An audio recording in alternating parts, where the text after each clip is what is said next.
14 લોક અને 21 બ્રહ્માંડ આ જે પરમાત્મા એટલું રચી મેલું છે ને આની અંદર હવે આને ક્યાં ઠેરાવનાને ખબર પડતી નથી પણ જો કોઈ સંતને ચરણે જાય ને તો આની બધી ગતિ મતિ અને જ્ઞાન અને સ્નાન ને ભાન બધું કરાવે શું કરે બધું કરાવે અને જો એમાં સમજી શકે તો આ એનું ભવપાર ઉતરી જાય નકર આ ઉતરાય એવું નથી કે ને એક ફેરું નદીના સામે કિનારે જાવ તો નાવડું કરીને જવાઈ જાય કદાચ દરિયો ડોળવો હોય તો જીવ ડોળી નાખે એટલી ક્ષમતા કરી શકે આકાશમાં વિમાન ઉડાડવા ને માયલો વજન લોખંડ તો ઉડાડી શકે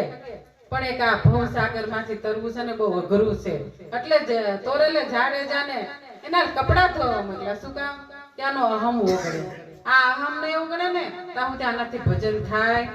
નહીં જાતિ વરણ ભેદ ભાવ ઉચ્ચ નીચ આ બધું કાઢવું પડશે અને 18 વરણ એક થાય ને ત્યારે સાચું ભજન થાય શું થાય અને એક વરણ જાતિ નીકળી જાવી જોઈએ ભેદ ભાવ બધો નીકળી જાવ અહીંયા તો આપણે જાતિ કહી દીધી સ્ત્રી ને પુરુષ જાતિ બી સદગુરુએ છોડાઈ દીધું છે ત્યાં સુધી તમને ન્યાથી બી છોડાઈ દીધા કાંઈ રહેવા નથી દીધું કારણ કે ત્યાં જ્યાં આ બધું તમારા પાસે નીકળશે ને ત્યાં સુધી તમે કોઈથી તમને ઓળખવાના નથી ને આખા જગતને ઓળખે માને ઓળખે બાપને ઓળખે કુટુંબને ઓળખે